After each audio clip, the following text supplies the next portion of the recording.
KCL में क्या करते हैं हम लोग, सर्किट बन गया होगा, I'm assuming, जरा यहाँ ध्यान दो। नीचे वाला टर्मिनल कॉमन है, इसको हम लोग कितने पोटेंशियल पे मान लेंगे, 0। यहाँ पे ये पॉजिटिव टर्मिनल है तो कितना लिखेंगे, +4। ये ऊपर का टर्मिनल पॉजिटिव है तो कितना लिखेंगे, +5। यहाँ पे ऊपर का नेगेटिव है फिर -9। यहाँ का पोटेंशियल हमें नहीं पता है, यहाँ का नहीं पता है।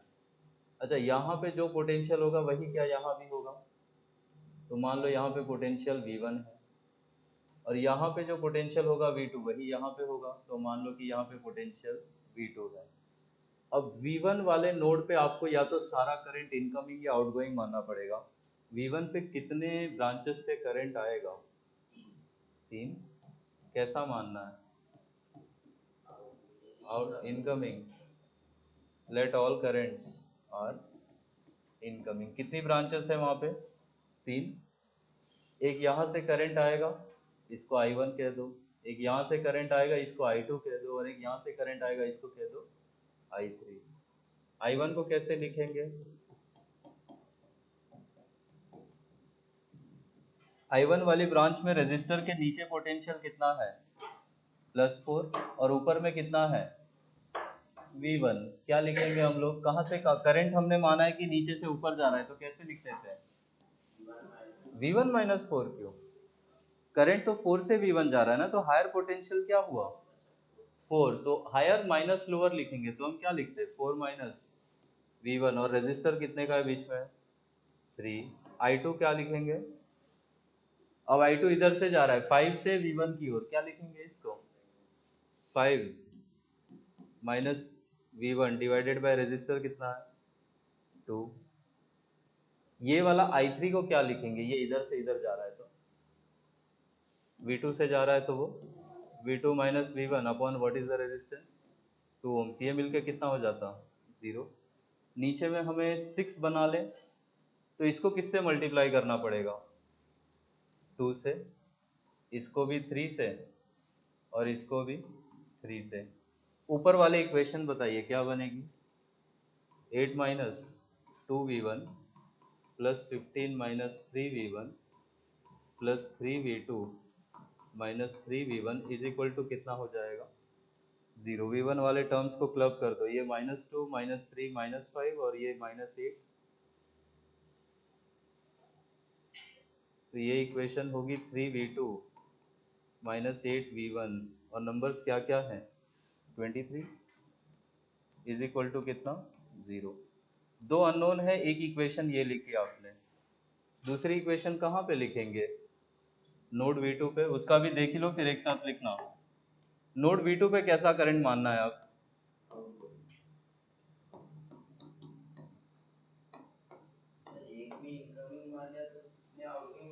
बिल्कुल कैसा भी मान सकते हो, दोनों पे भी इनकमिंग मान सकते हो, कोई प्रॉब्लम नहीं है। दोनों में आउटगोइंग, किसी में इनकमिंग किसी में आउटगोइंग, कैसा भी ले सकते हो, बस आपको करंट अकॉर्डिंगली लिखने आना चाहिए। आ रहा है समझ में। सपोज वहां पे हमने कैसा लिया था, इनकमिंग, यहाँ पे कैसा ले लें, इनकमिंग। मान लो ये फिर से इनकमिंग ही है, कोई प्रॉब्लम नहीं होगी। तो इनकमिंग होगा तो ध्यान से समझना, V2 पे भी 3 ब्रांचेस हैं, एक ये इनकमिंग करंट हो जाएगी, एक ये हो जाएगी, और एक ये वाली इनकमिंग करंट हो जाएगी जो यहाँ से आएगी इधर, ये भी V2 ही है। अब इनकमिंग करंट लिखना है तो आप कह दो ये I4 है, ये I5 है, और ये I6 है। अब इन तीनों इनकमिंग करंट्स का सम भी कितना हो जाएगा, 0 हो जाएगा, तो हम लिखेंगे I4 + I5 + I6 is equal to 0। अब I4 लिखने के लिए हम क्या लिखेंगे, ये V1 से V2 की तरफ जा रहा है, तो ये हायर पोटेंशियल, ये लोअर पोटेंशियल, तो इक्वेशन क्या बनेगी हमारी, V1 - V2 higher minus lower upon resistance कितना, 2। I5 को क्या लिखेंगे, ये 0 से जा रहा है, 0 से V2 की तरफ, तो 0 - V2 higher minus lower upon 5 ohms. और इस I6 को क्या लिखेंगे, ये -9 से V2 की तरफ जा रहा है, तो -9 - V2 अपॉन ये कितना था, 1 इज इक्वल टू ये भी कितना हो जाएगा, 0। इसका LCM 10 है, आप ऊपर नीचे यहाँ पे 5 से मल्टीप्लाई कर दो, यहाँ पे ऊपर नीचे 2 से कर दो, और यहाँ पे आप ऊपर नीचे 10 से कर दो, यहाँ से दूसरी इक्वेशन मिलेगी। यही दो सॉल्व कर लो, v1 v2 मिलेगा।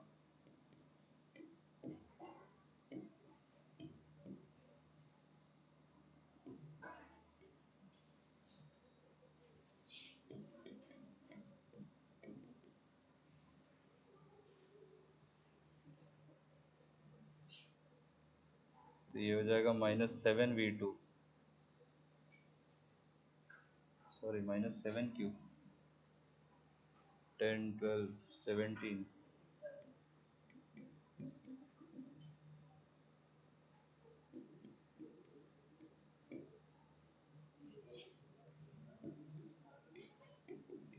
ये दो साइमल्टेनियस इक्वेशन सॉल्व करो। v1 को एलिमिनेट कर लो, इसको 5 से मल्टीप्लाई कर लो, इसको 8 से ऐड कर दो। तो this is equation 1 and this is equation 2। 1 और 2 सॉल्व करके v1 v2 निकालो।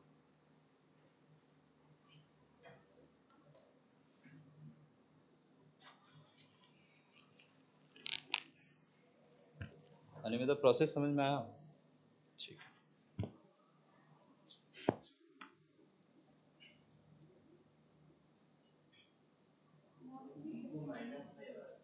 v2 -5 हुआ था ये। ओहो। आप जब आए थे क्या अलग से कि क्लास में? अच्छा, क्लास में ही हुआ है। चलो कोई बात नहीं। v1 एक तो -5 आया, दूसरा कितना आएगा? 1 की -1? 1। तो बताया भी नहीं आप लोग ने, हो गया है करके। बाकी बच्चे कुछ नोट्स वोट्स नहीं देख रहे क्या?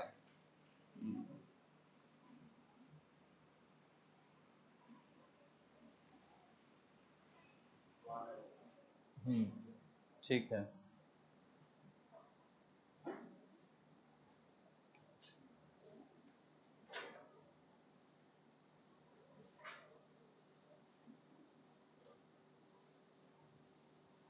तो कितना आया मर्त्य, वैल्यूज बताओ जरा। v1 कितना आया? 1। और v2 -5।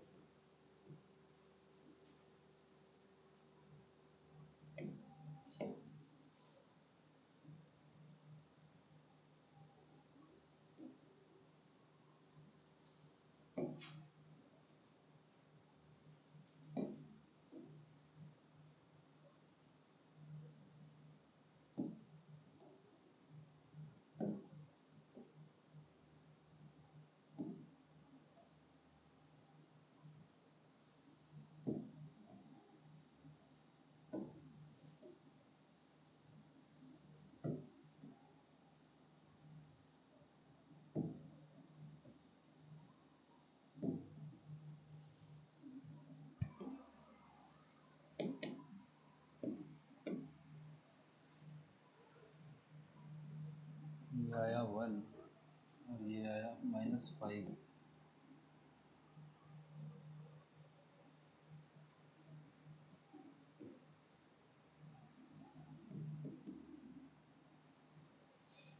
अच्छा, इधर बताइए करंट किधर से किधर जाएगा? ये 1 वोल्ट है, ये 4 वोल्ट है, नीचे से ऊपर जाएगा। और ये वाला करंट कितना हो सकता है? डिफरेंस इन पोटेंशियल कितना है? 3, रेजिस्टर भी 3 है, तो ये कितना हो जाएगा? 1 एम्पियर। यहाँ पे 5 है, यहाँ पे 1 है, डिफरेंस ऑफ पोटेंशियल कितना है? 4। 4/2 करेंगे तो नीचे से ऊपर कितना जाएगा? 2 एम्पियर्स। यहाँ पे डिफरेंस इन पोटेंशियल 5 है, रेजिस्टर भी 5 है, ये हाई है वो लो है, तो हाई से लो नीचे से ऊपर कितना करंट जाएगा? Again 1 ampere. और यहाँ पे डिफरेंस ऑफ पोटेंशियल 4 है, इसमें 4 ओम करेगा, 4 एम्पियर करंट आएगी, तो ये हो जाएगा 4 एम्पियर।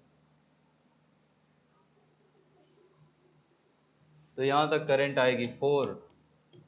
4 में से एक इधर गई तो 3 जाएगी इसमें, 3 में से 2 यहाँ गई तो यहाँ चली जाएगी 1। यहाँ तक आई है करंट 1, ये 1 और 2 मिलके आगे हो जाएगी 3, और 3 और 1 मिलके यहाँ पे कितना हो जाएगा? 4। I3 -3 आ रहा है। माइनस मतलब डायरेक्शन उल्टा, कहाँ -3? I3 ये वाला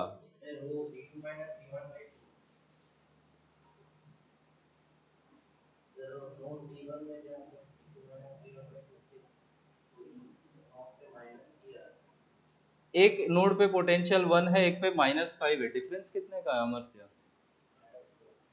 कैसे? एक वैल्यू 1 है, यहाँ पे 0 है और दूसरा वाला -5 है, तो 5 तो यही होगा और एक ये भी तो होगा, तो डिफरेंस कितने का हुआ? 6। और 6/2 करोगे तो करंट कितना आना चाहिए? 3 ही आना चाहिए। ठीक है,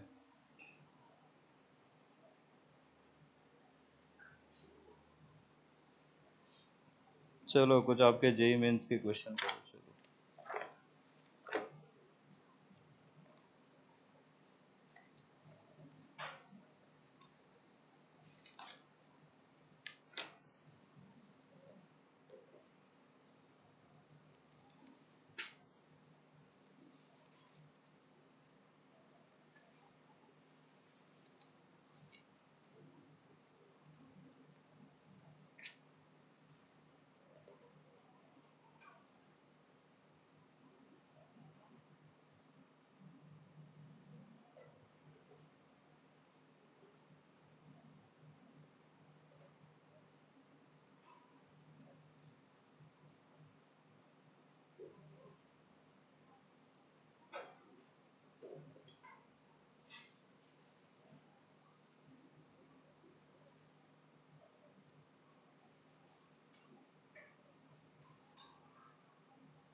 हो गया ये वाला, ये सर्किट बनाओ जरा।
ऊपर में 2 में, नीचे वाले में कुछ नहीं है, तो इसको वायर से वो कर देना।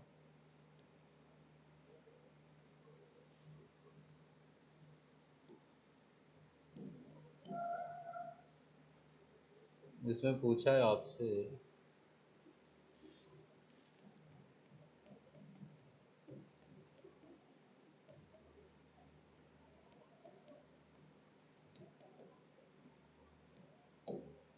ये जो 15 ओम है इधर, इसके अक्रॉस पोटेंशियल ड्रॉप कितना होगा, ये क्वेश्चन में पूछा है बस।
इसको तो सिंपली आप आर इक्विवेलेंट सर्किट का निकालो।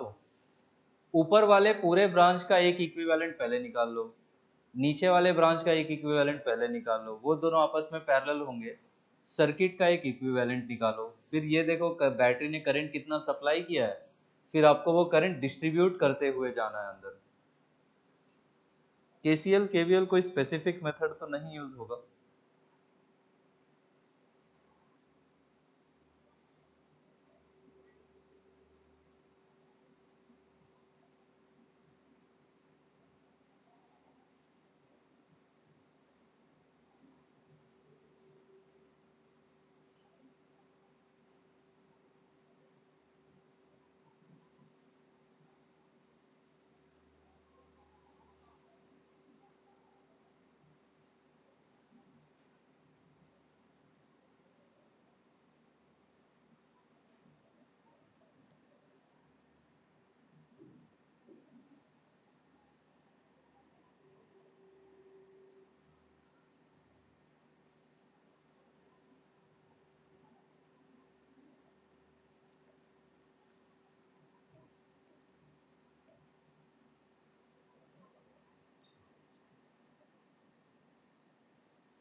कितना 6?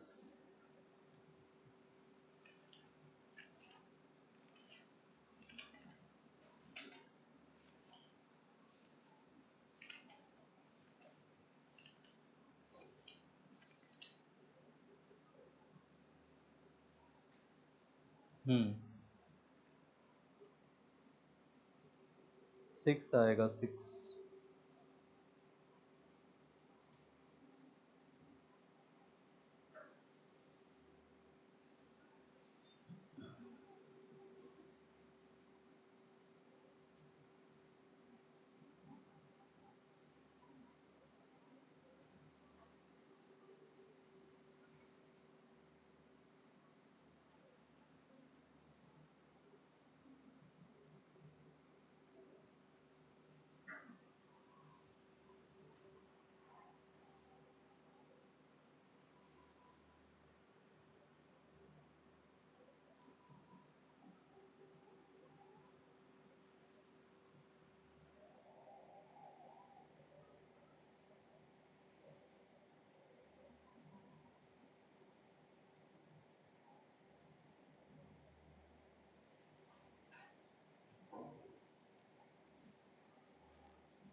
संजीता आर इक्विवेलेंट कितना है सर्किट का 6। बैटरी ने कितना करंट सप्लाई किया फिर 2। देखो इजी है, अगर यहाँ तक कर पाए तब तो इजी ही था। ये ऊपर वाले ब्रांच में 4 और 4 का कितना आएगा इक्विवेलेंट 2, उसके बगल में लगा हुआ है 2, और ये 15 और 10 का कितना आएगा 6। नीचे वाले ब्रांच में 8 और 8 का 4, और 12 और 12 का कितना आएगा 6। इस ब्रांच में भी टोटल रेजिस्टेंस कितना है 10। इन दोनों का आपस में इक्विवेलेंट कितना आएगा 5, और नीचे वाला 1 होके वो हो जाएगा 6। एनीवेज हम उसमें इंटरेस्टेड नहीं है। यहाँ पे ध्यान देना करंट आई कितनी है 2 एम्पियर। ऊपर में टोटल रेजिस्टेंस कितना है 10, नीचे भी कितना है 10, तो ऊपर वाले पूरे ब्रांच में जो रेजिस्टेंस है उतना ही नीचे है, तो करंट कैसे डिवाइड हो जाएगी इक्वली। यहाँ पे जाएगी 1 एम्पियर और यहाँ भी जाएगी 1 एम्पियर। इन सब में आपको सॉल्व करने की ही क्या जरूरत है, यहाँ तक करंट आएगी भी कितनी 1 एम्पियर। आप एक तरीका ये भी कर सकते थे कि यहाँ पे अगर हमने, नहीं वो तो नहीं हो पाएगा, ठीक है हाँ उसमें I1 ले लो, इसमें I2 ले लो, वही करना है आपको। फिर मान लो इसमें करंट I1 है, इसमें करंट I2 है, एक रिलेशन तो क्या हो जाएगा इनका सम 2 एम्पियर हो जाएगा। और पोटेंशियल ड्रॉप दोनों पैरेलल में है तो वो कितना होगा सेम होगा 1, सॉरी 1 1। और यहाँ से हम क्या लिखेंगे 15I1 इज इक्वल टू कितना 10I2। तो यहाँ से I1 इज इक्वल टू कितना मिल गया 2/3I2, और इसको ऊपर में पुट कर दो तो 1 + 2/3 4/3 हो जाएगा ये, sorry 5/3 I2 is equal to 1, तो I2 हो जाएगा 3/5। 3/5 क्या 0.6 होता है, तो I1 यहाँ से कितना I2 मिल गया, तो इसी से निकाल लो पोटेंशियल ड्रॉप। जो पोटेंशियल ड्रॉप 10 ओम के अक्रॉस होगा वही पोटेंशियल ड्रॉप 15 के अक्रॉस होगा।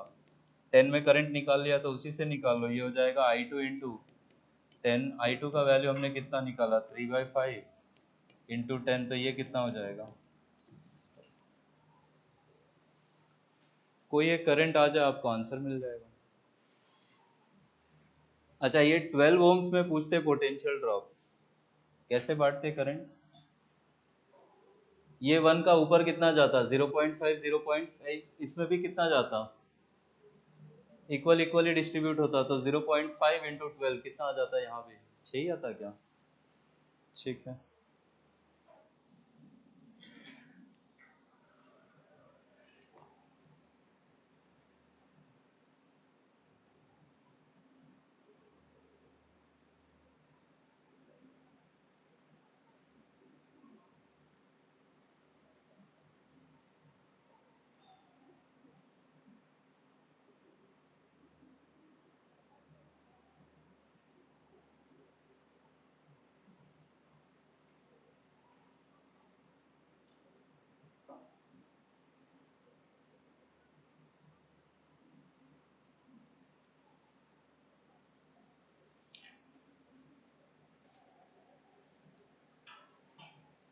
अगला क्वेश्चन लिखो जरा। A metal wire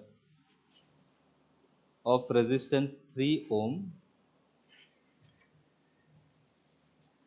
a metal wire of resistance 3 ohm is elongated to make,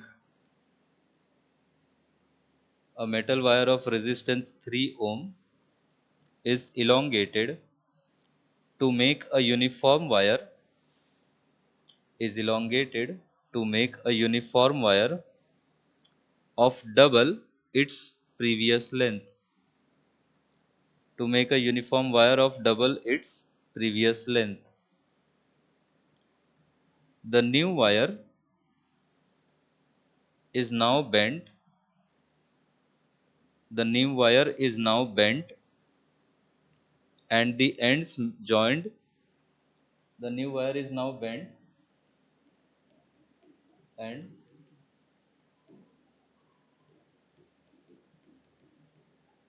ends joined to make a circle.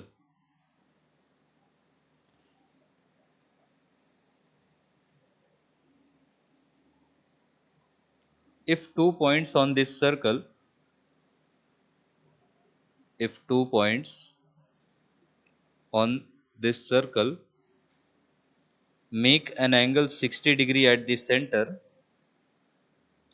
if 2 points on this circle make an angle 60 degree at the center, the equivalent resistance,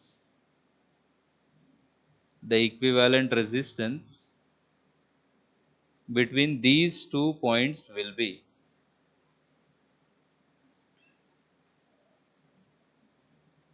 the equivalent resistance between these 2 points will be।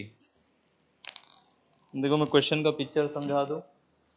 एक wire था हमारे पास 3 ohms का, suppose करो इसका length L था, तो इसको हमने स्ट्रेच करके कितने लेंथ का वायर बना दिया, 12 लेंथ का। फिर इस वायर को हमने एक सर्कल के फॉर्म में घुमा दिया, और जब हमने सर्कल के फॉर्म में घुमाया तो बोला कि इस सर्कल पे 2 पॉइंट्स हमने लिए जो कि 60 डिग्री का एंगल सबटेंड करते हैं। सपोज एक ये है, एक ये है, तो ये जो एंगल है ये हमसे बोला है कि ये है 60 डिग्री। सपोज ये पॉइंट P है, ये पॉइंट Q है, तो आपसे पूछा है कि रेजिस्टेंस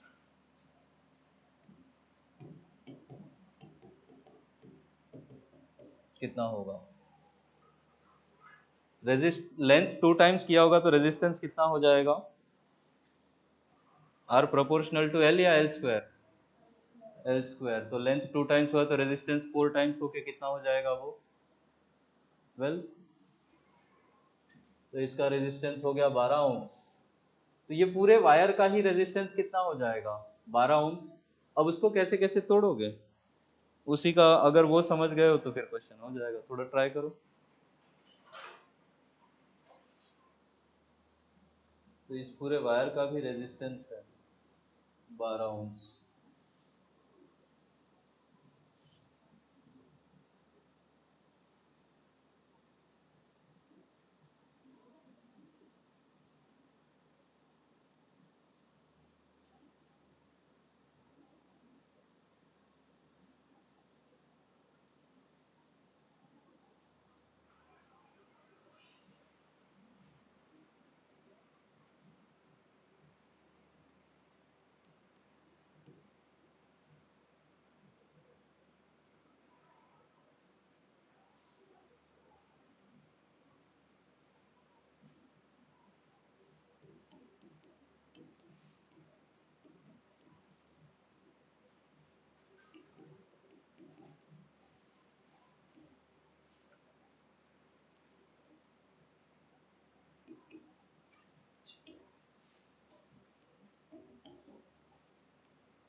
5/3 आना चाहिए। कैसे करेंगे अमरतेज की बात।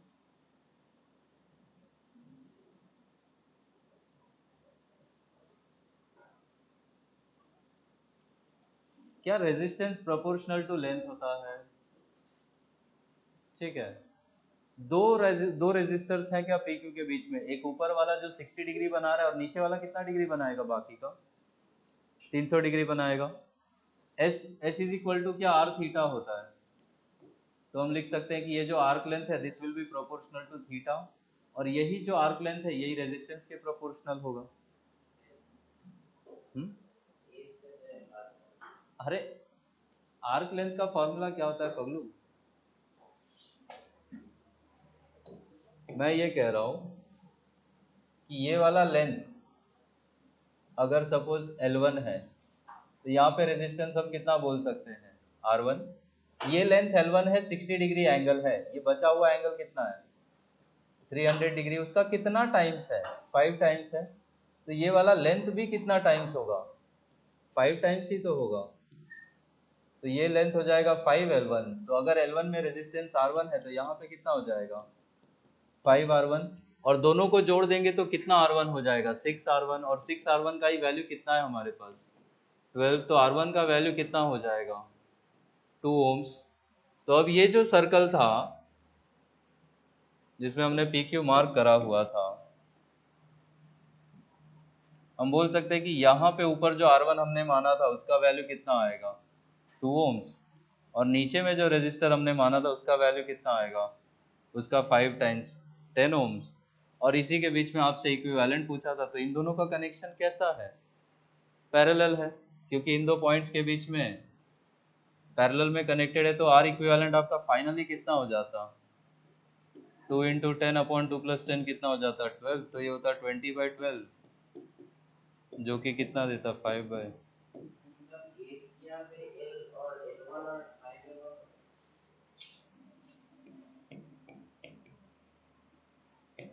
Arc length is equal to क्या होता है, रेडियस इंटू थीटा, ठीक है।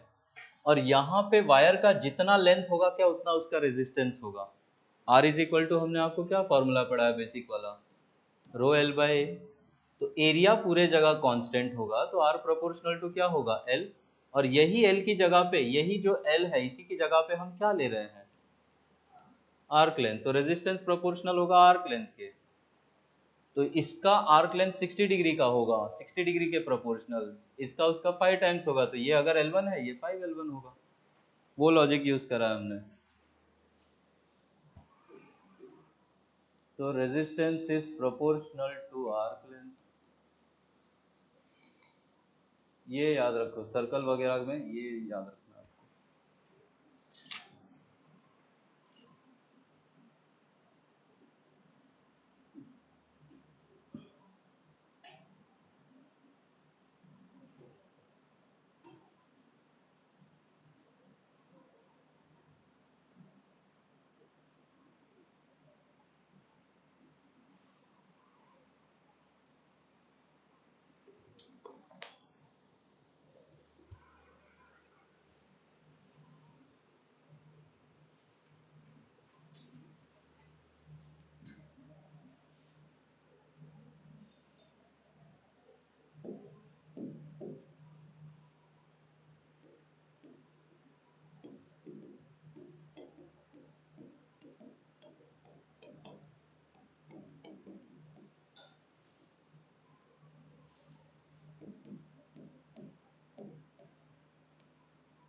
तो अगला क्वेश्चन है, बोला है कि बल्ब जिसका रेटिंग है 50 वाट 200 volt is connected across a 100 volt supply, power dissipation of the bulb is।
Power के तीन फॉर्मूले क्या क्या होंगे? V I, I square R और वी स्क्वायर बाई आर। कभी भी ऐसे लिखा हुआ है कि कोई बल्ब है या कोई डिवाइस है, उसका ये, इसको हम कहते हैं ये उसका रेटिंग है। इसको हम बोलेंगे this is the power rating, this is the voltage rating. इसका मतलब ये है कि अगर हम उसको 200 वोल्ट पे यूज करेंगे तो वो किस रेट से पावर कंज्यूम करेगा? 50 वॉट। अगर 200 पे नहीं रखेंगे तो वो पावर भी कुछ और ही कंज्यूम करेगा। तो यहाँ पे ये उसका रेटेड वोल्टेज दिया हुआ है 200 वोल्ट, रेटेड पावर दिया हुआ है 50 वॉट। बल्ब्स के लिए सबसे पहले पावर रेटिंग दिया और वोल्टेज रेटिंग दिया होगा ना, आप रेजिस्टेंस निकालोगे। P इज इक्वल टू क्या फॉर्मूला है? V square by R. तो वी स्क्वायर बाई आर से आर को हम क्या लिख सकते हैं? V square by P. यहां से आपको रेजिस्टेंस मिलेगा बल्ब का। बल्ब का रेजिस्टेंस चेंज नहीं होगा, हम वोल्टेज चेंज करेंगे वो करंट अलग कंज्यूम करने लगेगा, बट रेजिस्टेंस कांस्टेंट रह जाएगा। तो सबसे पहले आप आर का वैल्यू निकालो वी स्क्वायर बाई पी करके। तो ये कितना हो जाएगा? 4 इंटू 10 का पावर 4 हो जाएगा। वी स्क्वायर बाई पी ये हो जाएगा कितना?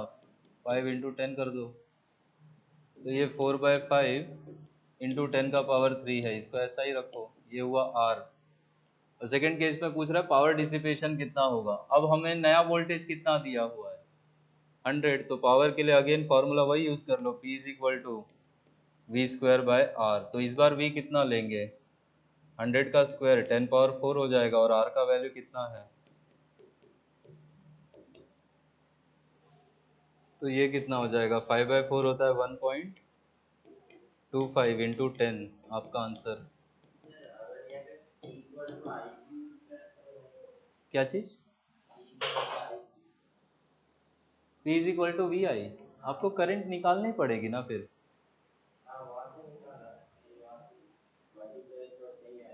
नहीं नहीं, उससे नहीं, वैसे नहीं करना है।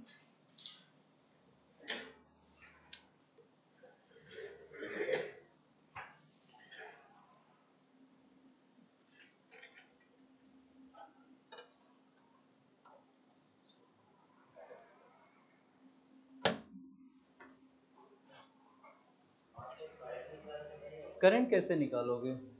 Power is equal to V I से। वो जब आप power is equal to V I use करोगे, उसका मतलब समझो कि सपोज आपने पी को यूज किया, कितना कह रहे हो? 50 वॉट। वी को आप कह रहे हो कि इसको हम करेंगे कि 200।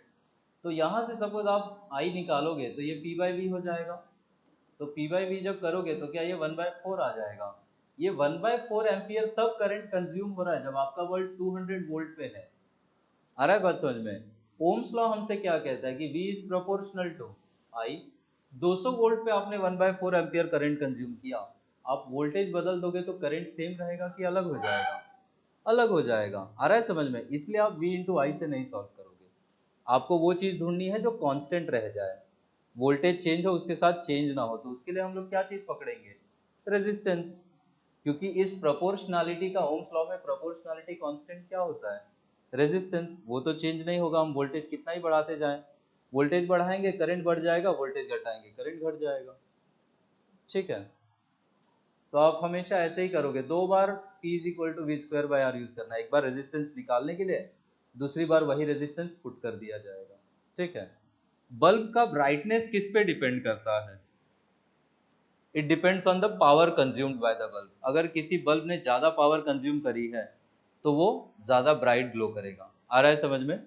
तो नेक्स्ट क्वेश्चन में वो पूछना चाह रहे हैं कि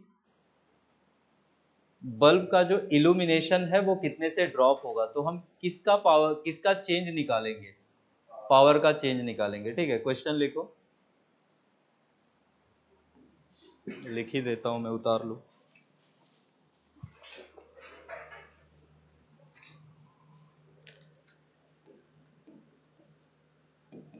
इफ current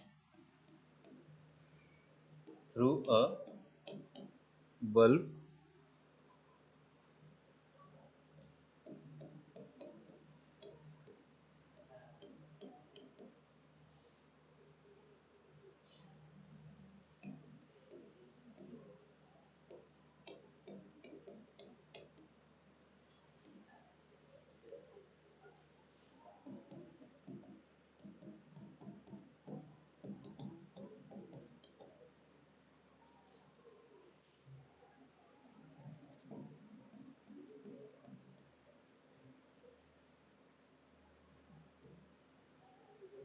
बोला है कि अगर बल्ब में से फ्लो होने वाली करंट 20% से डिक्रीज हो जाए तो पावर कितने से डिक्रीज, ये ब्राइटनेस कितने परसेंटेज पॉइंट से डिक्रीज होगा।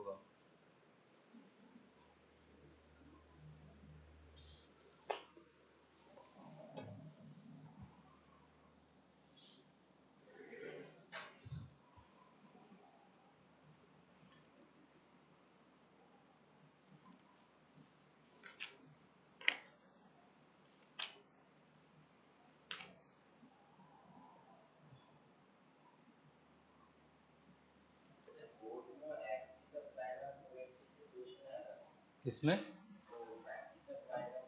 वो एक्सिस सिमेट्रिक सर्किट वाला, हाँ पूछते हैं कई बार, ऑब्जेक्टिव वगैरह में पूछ लेंगे, आगे पूछ लेंगे 3 मार्क्स या 5 मार्क्स के लिए।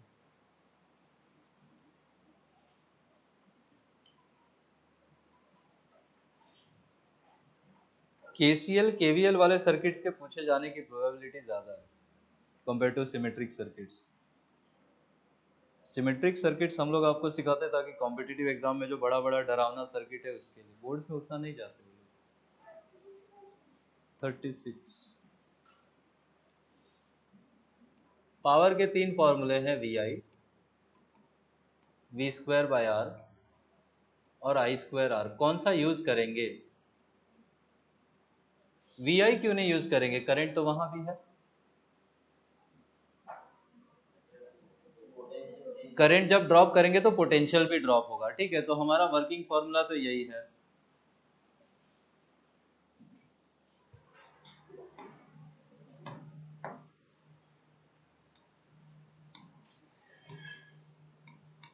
तो जो परसेंटेज चेंज इन ब्राइटनेस होगा, this will be proportional to the percentage change in power, और पावर प्रोपोर्शनल है आई स्क्वायर के।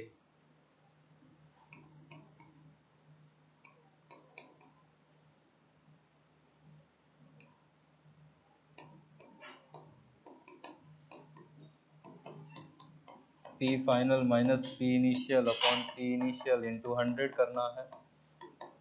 इसी में P proportional to I square है तो आप लिख लो फाइनल करंट का स्क्वायर माइनस इनिशियल करंट का स्क्वायर अपॉन इनिशियल करंट का स्क्वायर इंटू 100। इनिशियल करंट को 100 मान लो, I1 को। फ्रैक्शन में जाने से बचना है तो आप late I1 is equal to 100 मान लो इनिशियल करंट। तो फाइनल करंट कितना हो जाएगा 20 से ड्रॉप होके 80 हो जाएगा।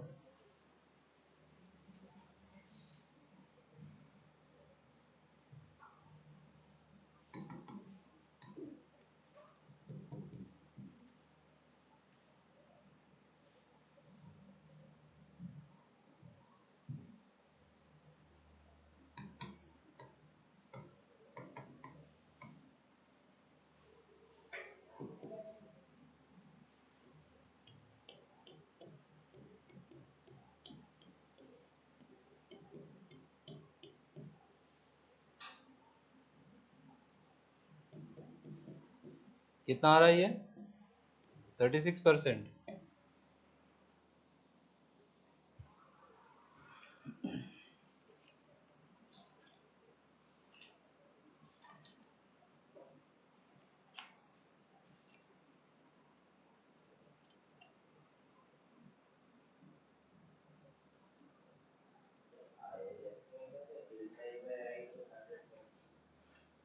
क्या चीज डेल्टा?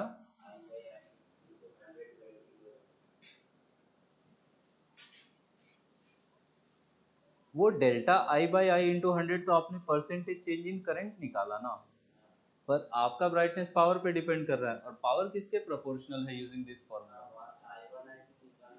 हाँ I1 I2 निकाल के फिर ऐसे करो, बट उतना लंबा क्यों करने जाना है आपको, आप इनिशियल को ये सब वैल्यूज ले लो। ठीक है, जब आपको एज्यूम ही करना है, प्रोपोर्शनलिटी ही यूज करना है, तो आप इनिशियल 100 मान लो। आप उसको I1 ले लोगे तो ये 0.8 I1 हो जाएगा। आप वो 0.8 से बचने के लिए 100 और 80 यूज कर लो, फ्रैक्शन से बच जाओगे। और ये वैल्यू नेगेटिव आएगी, तो नेगेटिव का मतलब क्या होगा, वैल्यू ड्रॉप्स।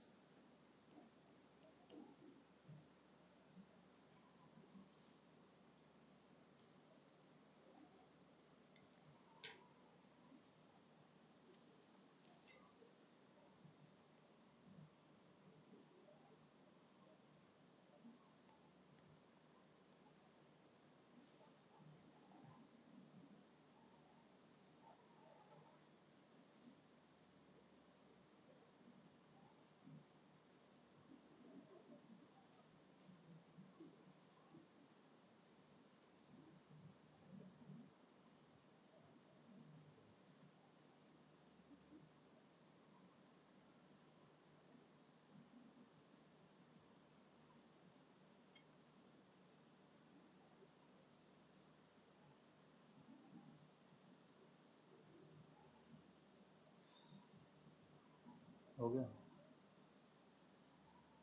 साग्निक लिख लिए।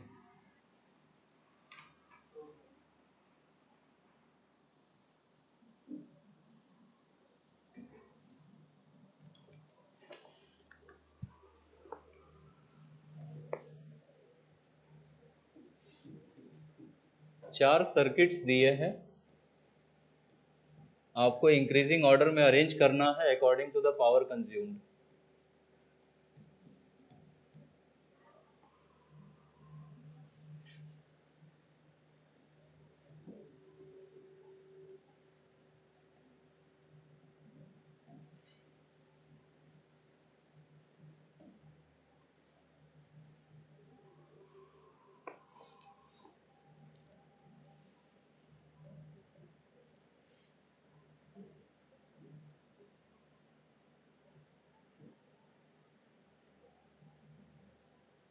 सब रेजिस्टेंस आर के हैं।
सब रेजिस्टेंस आर हैं, आपको इंक्रीजिंग ऑर्डर में लगाना है।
सबसे कम बताओ, उससे बड़ा, उससे ज़्यादा।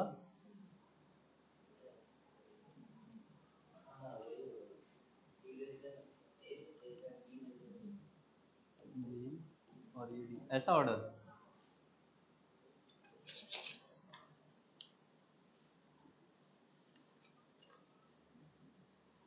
सी B, C A B D,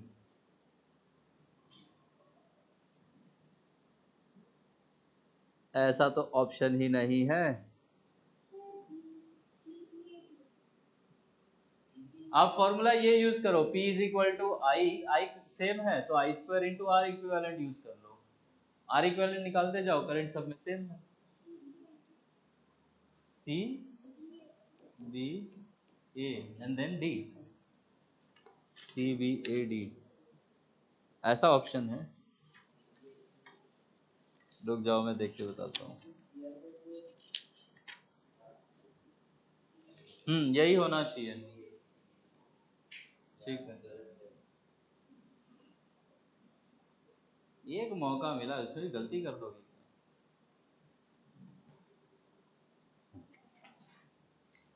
बहुत थक रहे थे आप लोग।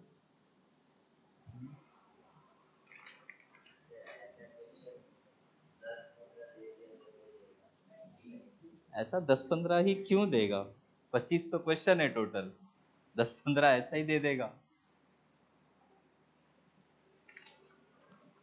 बस सैवेज है आप लोग। नहीं, एक ही टॉपिक से पेपर बना के दिखा, इतना हिम्मत है तो, है ना, इतना तेज बन रहे हो तुम लोग, तो एक टॉपिक से बना के दिखाओ सारा पेपर। यूनिट्स एंड मेजरमेंट्स है ना अमर। खाली डायमेंशन पूछ के दिखा दो।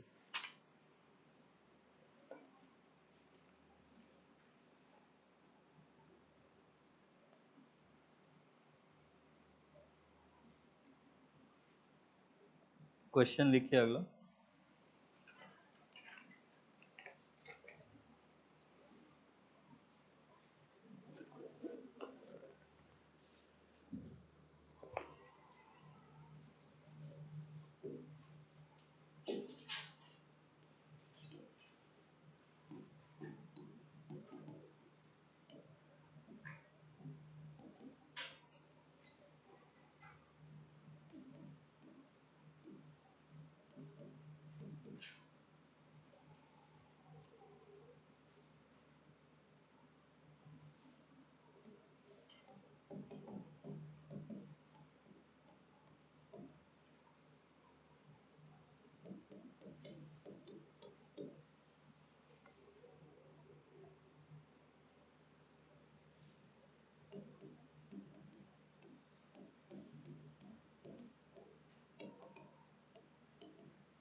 ये MB मतलब मीटर ब्रिज।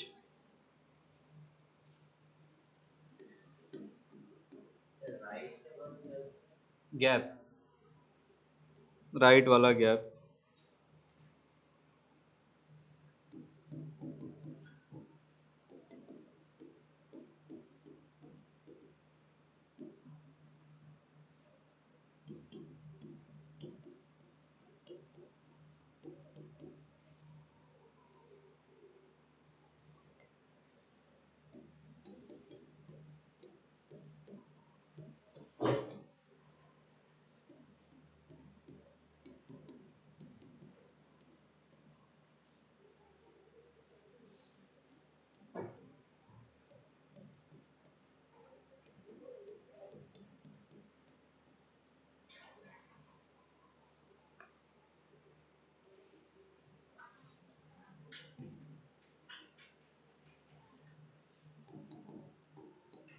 इसका वर्किंग प्रिंसिपल क्या है मीटर ब्रिज का, कल की ही क्लास में हुआ है।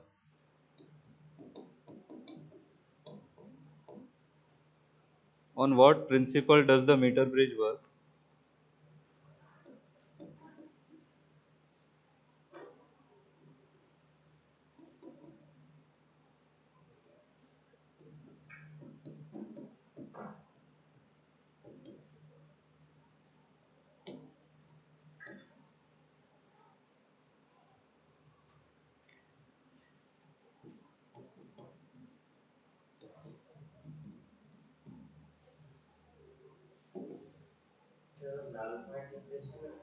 हाँ, null point deflection, balance Wheatstone bridge, वही आंसर है।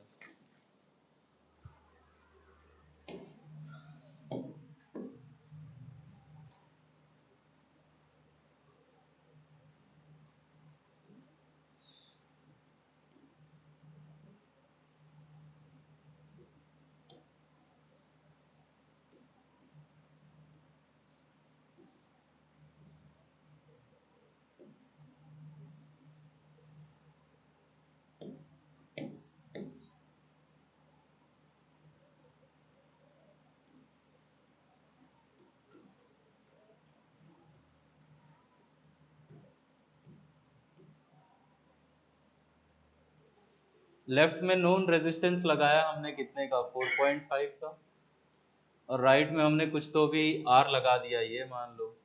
कह रहे कि ये वाला बैलेंसिंग लेंथ इस एंड से कितने डिस्टेंस पे है, दिस इज एट 60 सेंटीमीटर। क्या मीटर ब्रिज का वायर कितना लंबा होता है, 1 मीटर 100 सेंटीमीटर, तो टोटल वायर 100 का, ये 60 हुआ, तो ये बचा हुआ कितना हो जाएगा, ये 40 ज़्यादा बड़ा हो गया नहीं। तो बैलेंस कंडीशन में जब नल डिफ्लेक्शन होगा तो रेशियो कैसे लिखना बताया था आप लोग को, 4.5/60 इज इक्वल टू, यहाँ पे लिख लो R अपॉन 40, यहाँ से R निकालो और इसी R को आप पुट कर दो रो L/A के बराबर, और यहाँ से रो निकालो, उस रो को इससे कंपेयर करना है आपको, बैलेंस व्हीटस्टोन ब्रिज पे काम करेगा। जरा निकाल के रखो तो फाइल में जाओ।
हाँ,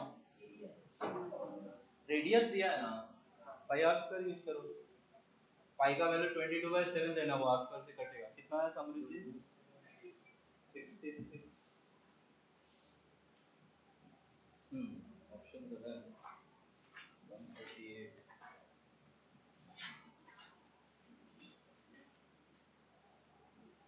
ठीक है, 66 आना चाहिए।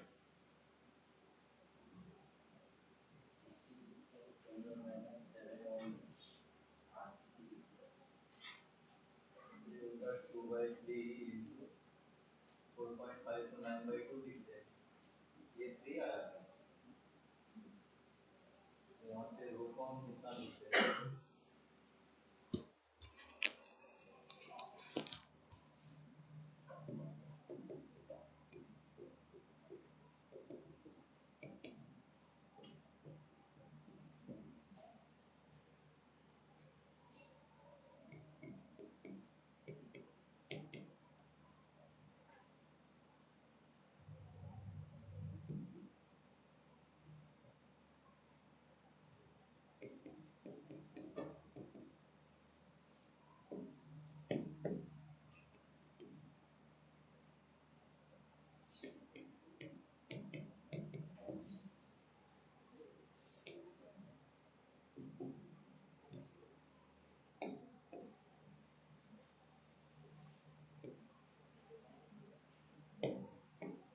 तो ये वैल्यू आ रही है 66 इंटू 10⁻⁻7 यूनिट होगा ओम मीटर, तो आपके आर की जगह पे 66।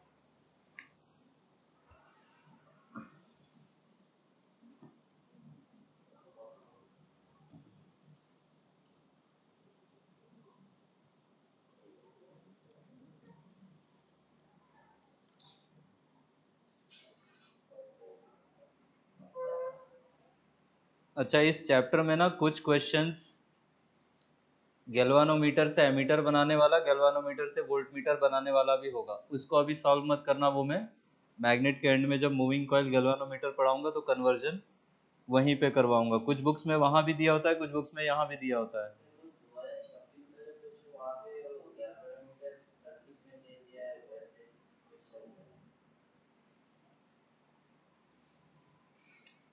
सॉल्व नहीं कर लोगे क्या?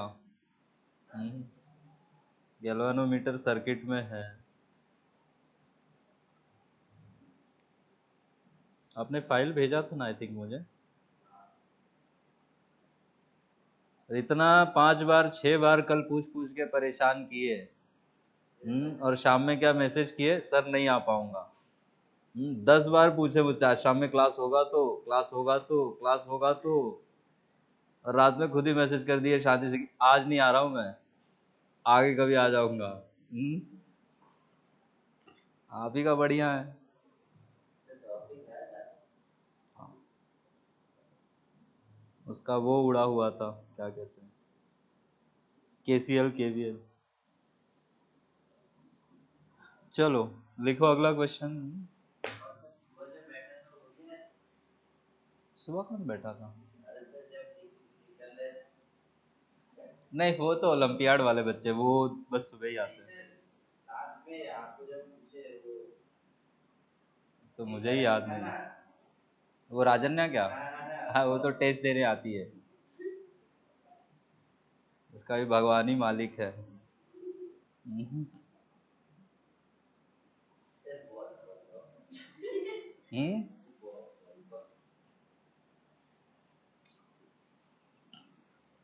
क्या बोलूं मैं?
अरे क्या खा रहे हो अकेले अकेले? हम्म।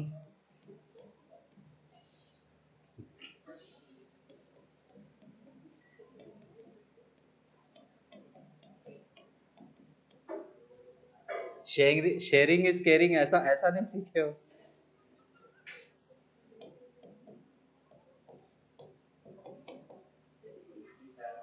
एक ही तो टीचर पूछता है तो हो गया खत्म अभी। हम्म।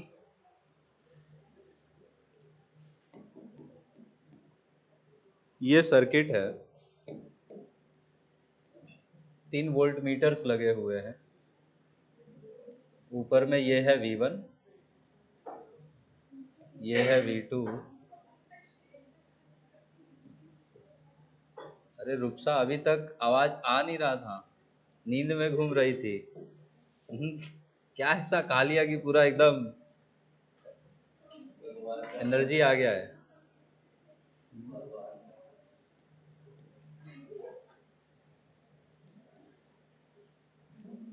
इसमें रिलेशन पूछा है आपसे, मैं ऑप्शंस लिख देता हूँ।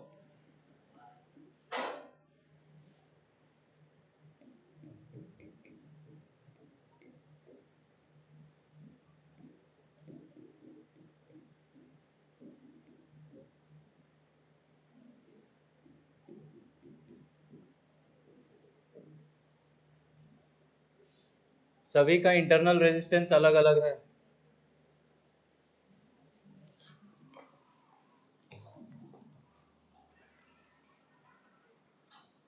इसमें तो पेन वेन भी नहीं चलाना है, ऐसे ही बताओ वो ऑप्शन देख के। तुक्का नहीं मारना, लिख ही लो, सॉल्व करो, चलो पेन चलाओ।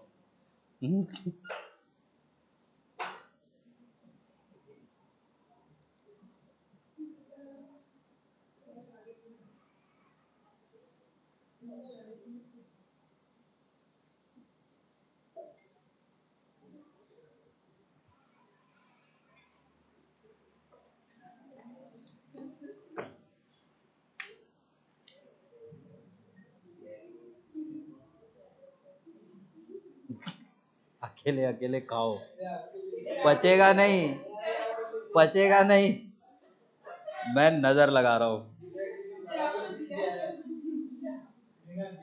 ऐसा मुंबई में हम लोग खाते थे, कोई ऐसा देख रहा है ना बहुत देर, तो थोड़ा ऐसा उसके नाम पे गिरा देते थे कि ये नजर नहीं लगा।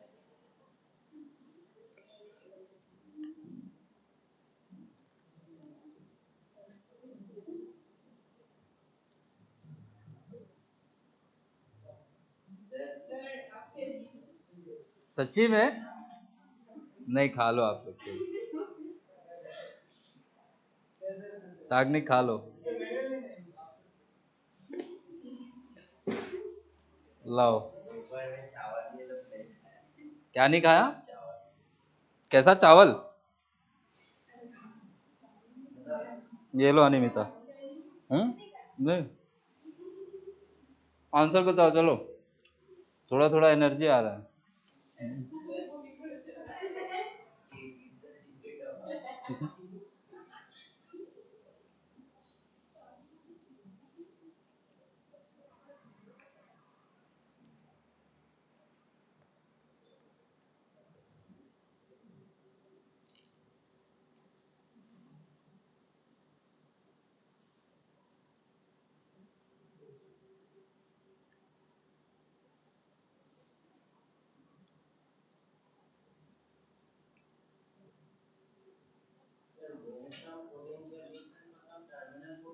नहीं नहीं, कोई एक बैटरी लगा दिया ए और बी के बीच में, बस ये क्वेश्चन क्या रहा है?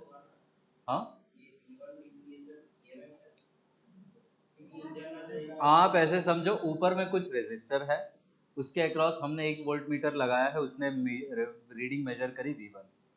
बगल में एक और वोल्ट मीटर लगाया किसी रेजिस्टर के अक्रॉस, उसने रीडिंग दी V2।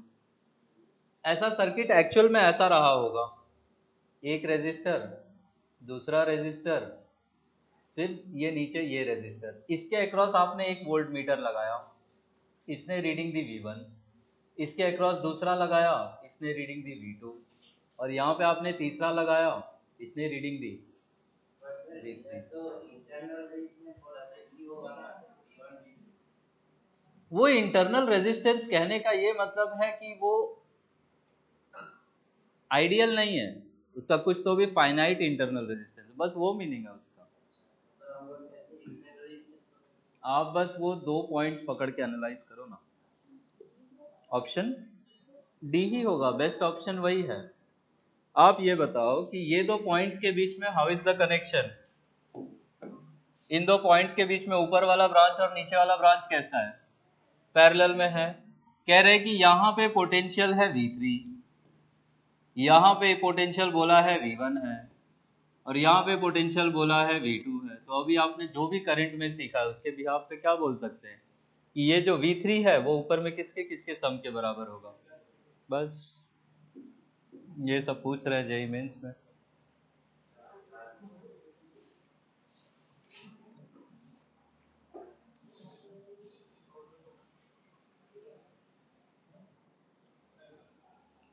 अच्छा, एक वर्ड यूज किया जाता है, ये गैल्वानोमीटर में यूज करते हैं, बट यहाँ भी ऐसा समझ ही लो,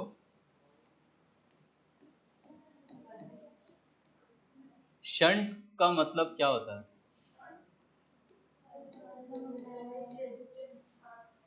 क्या? लो रेजिस्टेंस पाथ नहीं है shunt, it is a small resistance connected in parallel, ये याद रखना है। तो ये लिख लो कहीं साइड में, अगला क्वेश्चन शंट से ही रिलेटेड है। शंट आप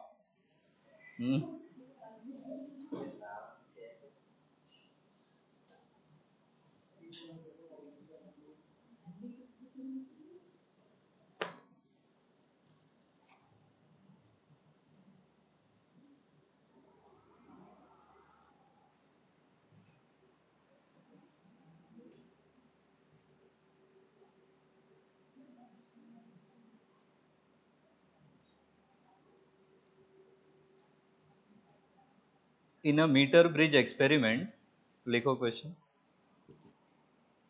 ऑलमोस्ट चैप्टर के टुवर्ड्स द एंड में हूं मैं।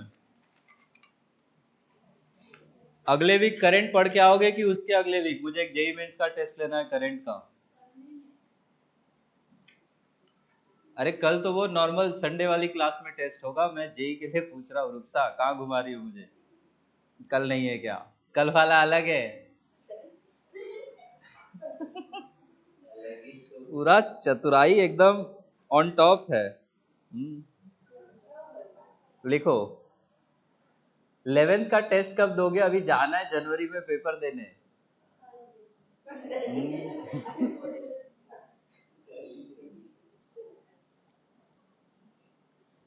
In a meter bridge experiment,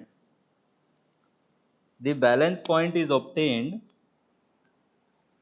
In a meter bridge experiment, the balance point is obtained if the gaps are closed by, if the gaps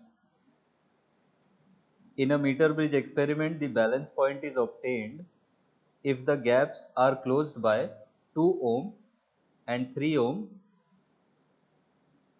if the gaps are closed by 2 ohm and 3 ohm, a shunt of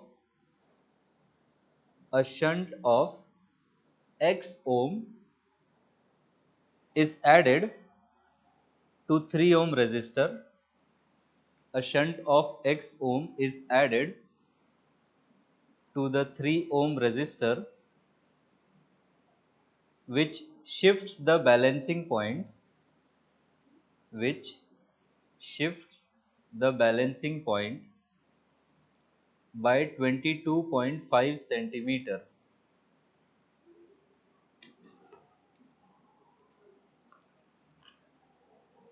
which shifts the balancing point by 22.5 centimeter. The value of x is integer आएगा. The value of x is, तो पहले ऐसा left वाले gap में 2, right वाले में 3 लगा के बैलेंसिंग लेंथ निकाल लो। वो शिफ्ट हो रहा है सेकेंड केस में जब शंट लगाया पैरेलल में। तो आ रहा है समझ में? 2 केसेस दिए हैं क्वेश्चन में।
एक मिनट रुक जाओ, देख रहा हूँ मैं। थोड़ा सा अजीब लग रहा है मुझे, पर फिर भी सॉल्व कर।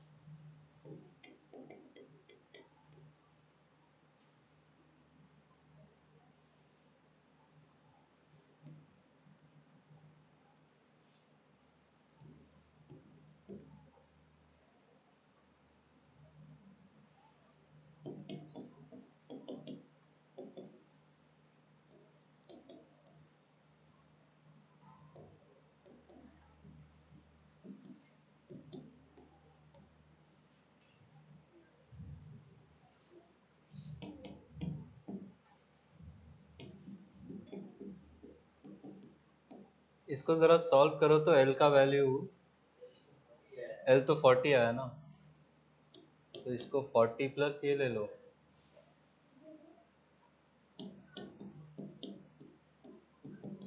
इससे जरा सॉल्व करो तो देखो x कितना आ रहा है।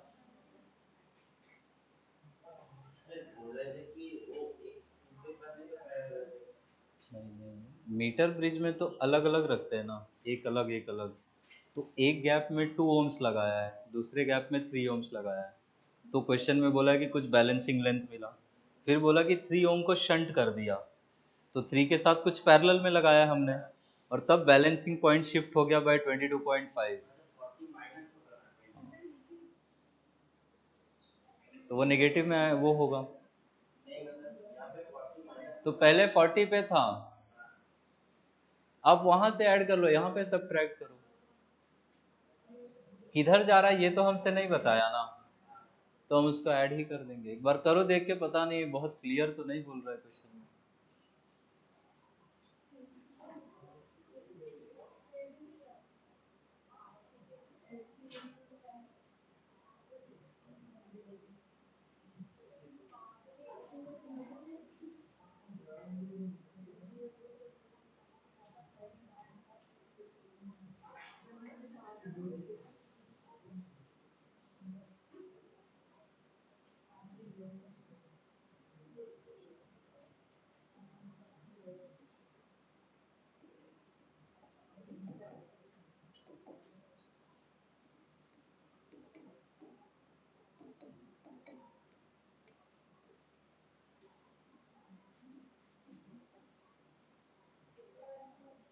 कितना? हाँ,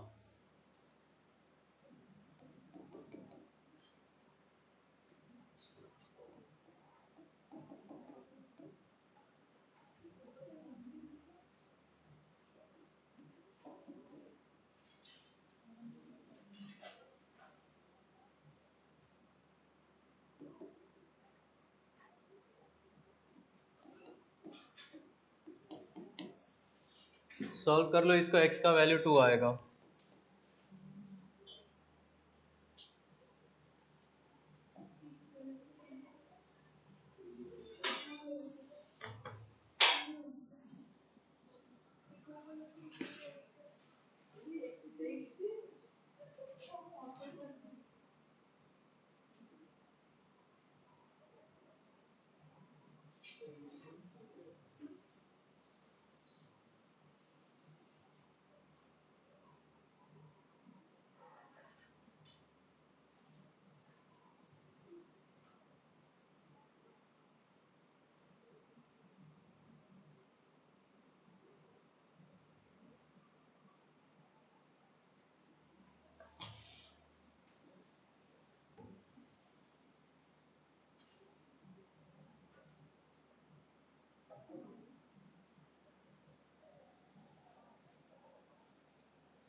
चलें आगे? अरे क्या चुगली कर रहे हो मेरा?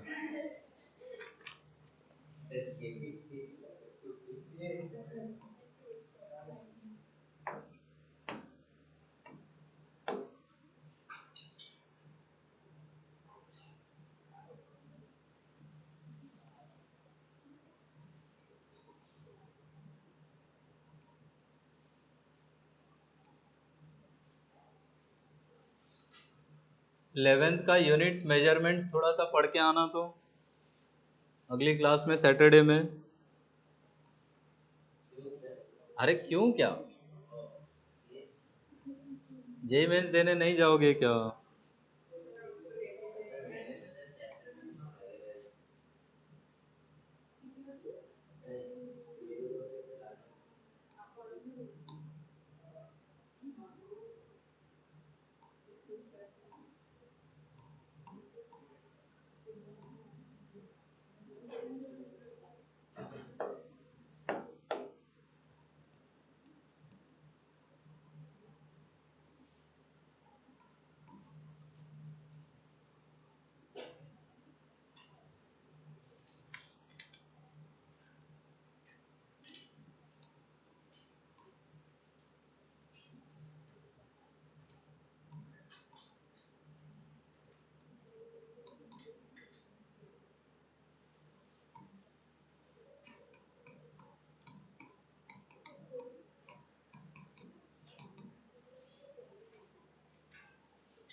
इसको L1 कर लो।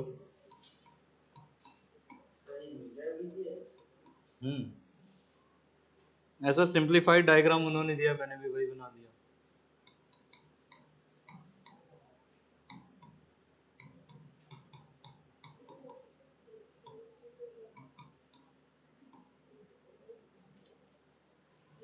क्वेश्चन में बस ये चेंज है कि वायर का लेंथ जो नॉर्मली 100 होता है, इस बार उन्होंने बोला है कि इट इज 72 सेंटीमीटर।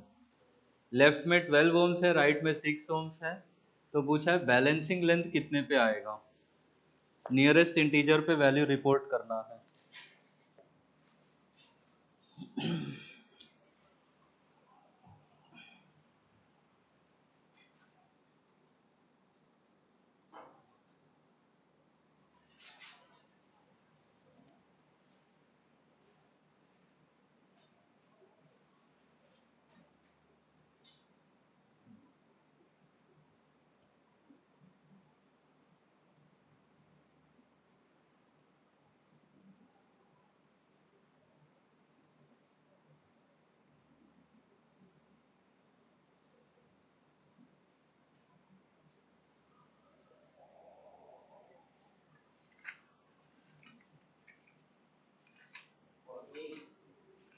एक मिनट रुक जाओ। ठीक है, सीख गए। हम्म, कैसा आए थे मेरे पास, तो हीरो हो गए हो।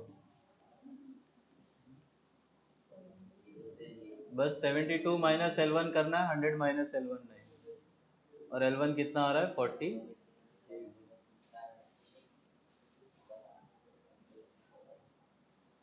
ठीक है,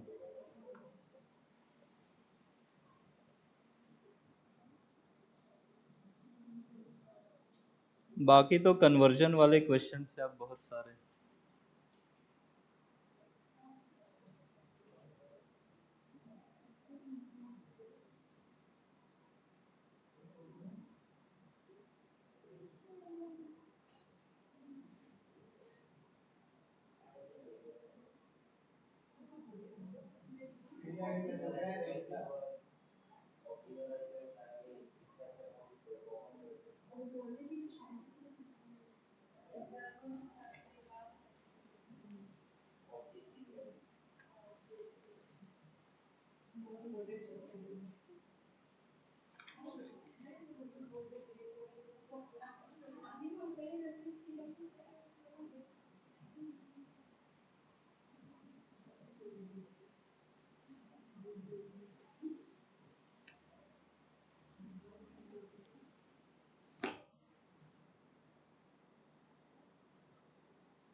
एक लास्ट क्वेश्चन लिखो तो। नहीं रुको, क्वेश्चन में बोला in a Wheatstone bridge see figure, figure है ही नहीं, क्या देखना।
लिखो एक क्वेश्चन।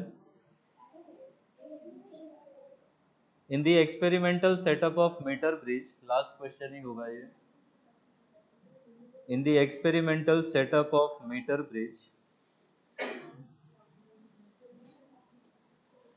इस डायग्राम में बस ये चीज चेंज करना, ये L1 को मार्क मत कीजिए, ए बी वगैरह ठीक है, मेक दिस R1 और इसको R2 बनाओ।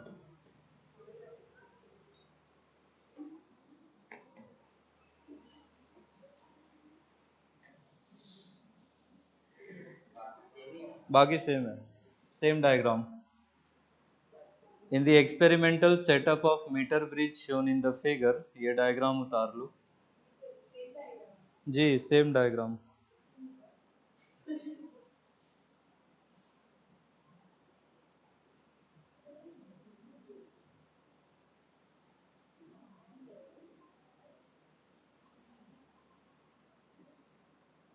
The null point is obtained.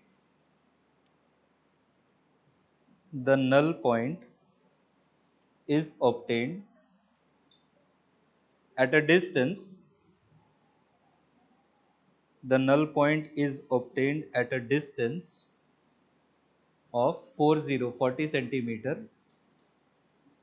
The null point is obtained at a distance of 40 centimeter from A. Null point is obtained at a distance of 40 centimeter from A. If a 10 ohm resistor,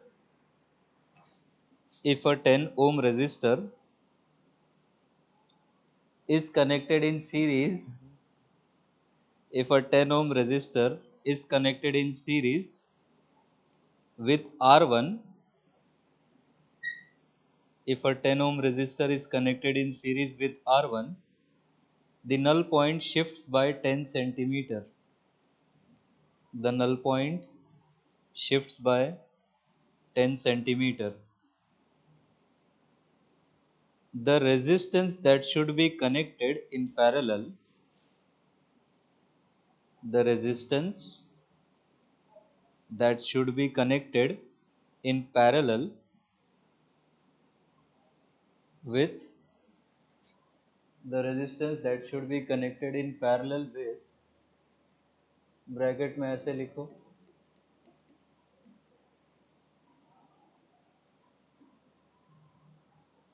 such that the null point shifts back to its initial position is, the resistance that should be connected in parallel with R1 plus 10 ohm, such that the null point shifts back to its initial position is.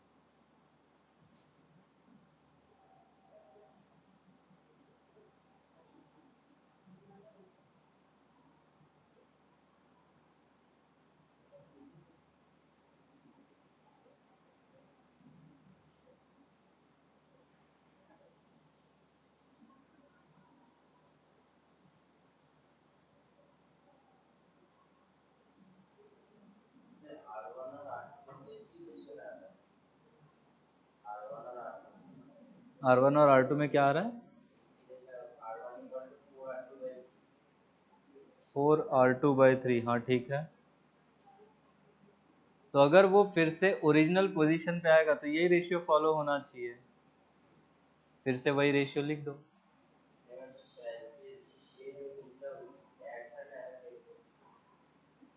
Question read करो आराम से, easy है, समझ जाओगे, जल्दबाजी में मत पढ़ो।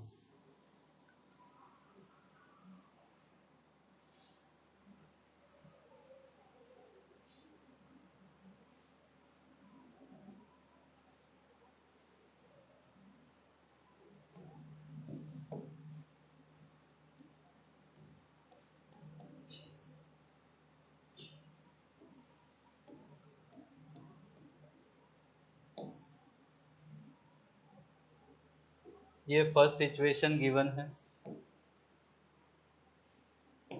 सेकंड में आपसे बोला है कि यहाँ पे अगर हम R1 के साथ क्या लगा दें, एक 10 ओम्स का साथ में लगा दें तो ये बैलेंसिंग लेंथ बोला है कि 10 से शिफ्ट कर जाता है।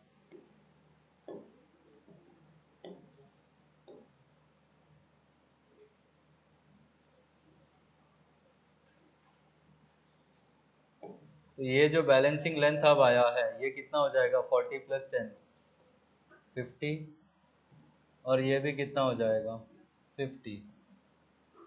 आपसे बोला है कि उस R1 से पैरेलल में कितना लगा दी कि ये फिर से 40 पे आ जाए, वो क्वेश्चन है। R1 + 10 के साथ क्या पैरेलल में लगाएं?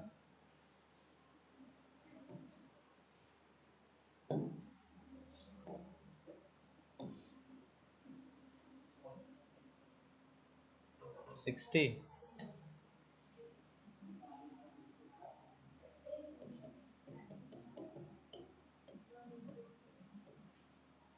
इसको कह दो x सही है। अरे रुको शौमिक,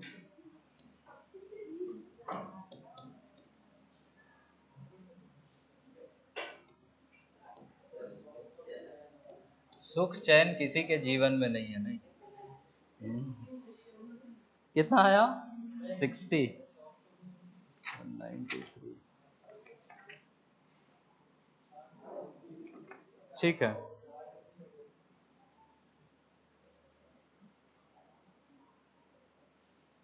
तीनों बार लिख दो, सॉल्व कर लो, आंसर आना चाहिए x =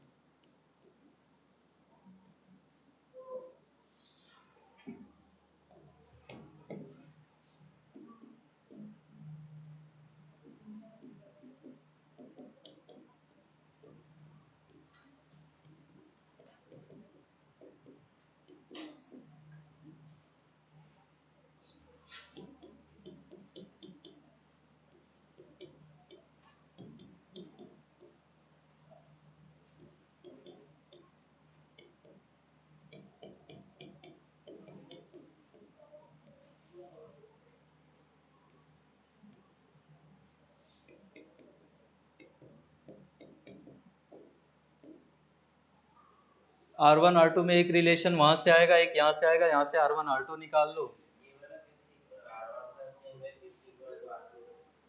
जब 10 सीरीज में लगाया तो बोला कि बैलेंसिंग लेंथ 10 से शिफ्ट हो गया, तो पहले वो 40 पे था, 10 से शिफ्ट होके कितने पे आ जाएगा 50 पे।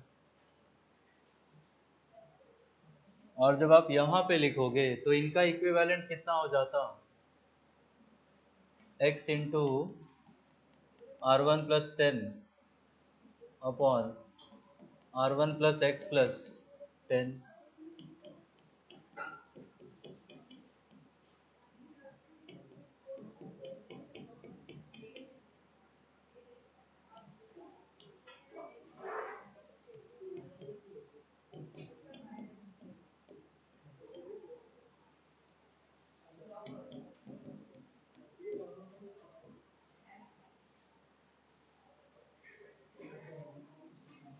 ठीक है, आज का क्लास यहीं तक, सॉल्व कर लीजिएगा इसको।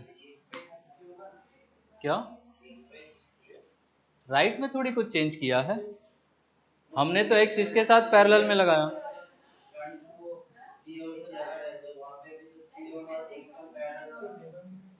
यहाँ पे लेकिन आप R2 के साथ थोड़ी ना लगा रहे हो। क्वेश्चन में उन्होंने पूछा है what resistance must be connected in parallel with R1 + 10 ohms, तो R1 + 10 तो यहाँ है ना, तो पूछ रहा है इसके साथ पैरेलल में कितना लगाएं कि वो फिर से कहाँ पहुंच जाए 40 पे।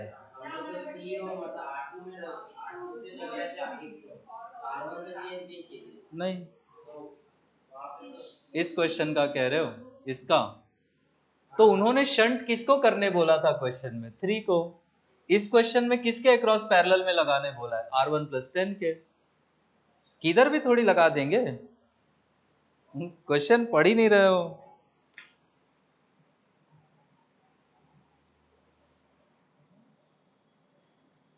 तो